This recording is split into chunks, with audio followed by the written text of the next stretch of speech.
My name's Brandon Hane.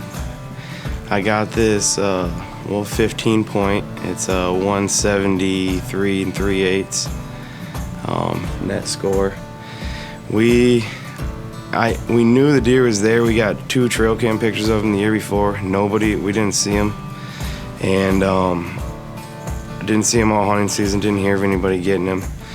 The next year we didn't have any pictures of him, and we pretty much spent all October duck hunting, so we never went to the farm at all of October. And Halloween we went down for the first time, hunted the Halloween and the first couple days of November, and on the 3rd, it was a Sunday, I wanted to go hang a stand. I didn't want to do it the first weekend, at the beginning of the weekend, because we didn't want to blow the woods out, but went in there on Sunday, carried the set in, hung it, and then I had to get right in it. So I went and changed, came back, got in the tree, and it was like maybe 1 o'clock. I sat till almost dark, didn't see a single deer, and finally I start hearing some stuff, and a 10 point comes chasing a doe, and I grab my bow and get up, and it was nice. He's probably pushing 130,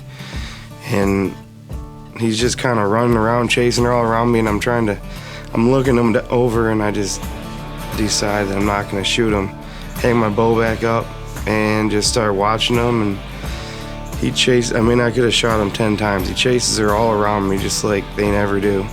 And I start pulling out my phone and videotaping him.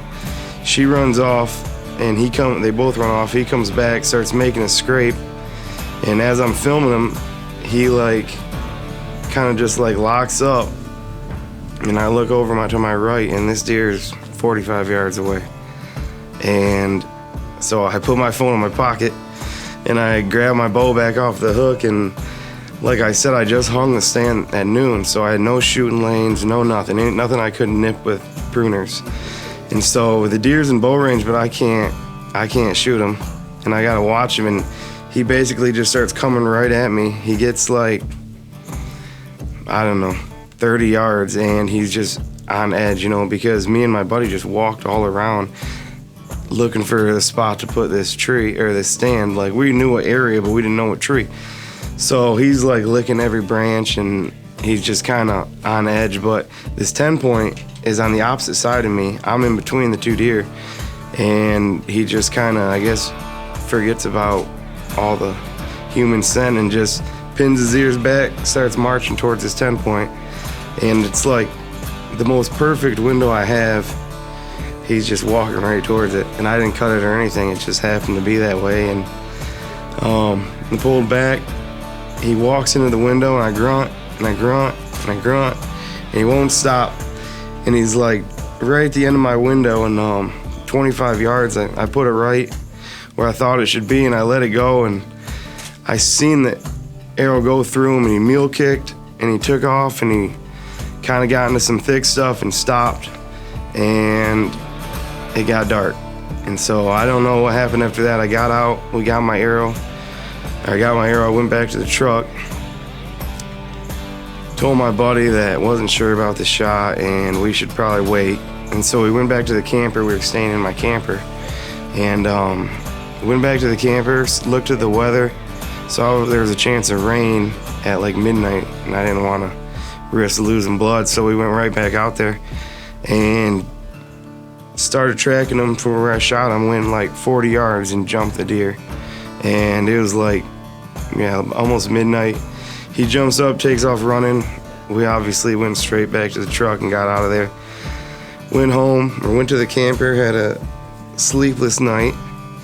Went out the next day and started tracking just tiny little spots of blood. I mean, it was not what you want to see at all. And we track him all the way to the edge of our property. He literally gets to the property line, turns around, goes back into our property, gets to the other, kind of near another edge, comes back. I mean, he just stayed in our 50-acre woodlot and never left it. And it was kind of the blood, he kept going back over the same trail, so we were having a hard time finding him. And my buddy was calling a dog tracker and he was on the phone with the guy giving him directions, and I can see in the leaves that like something went down the deer trail. There's no blood, but I just start following it, and I come around the corner and he's just laying there. It was crazy. It was like a roller coaster of emotions. Like, first I thought I had him, then I thought, well, we jumped him and never see him again. Then we started tracking and the blood was decent, and then we lost blood and we're calling a dog, and then I just stumbled on him. It was like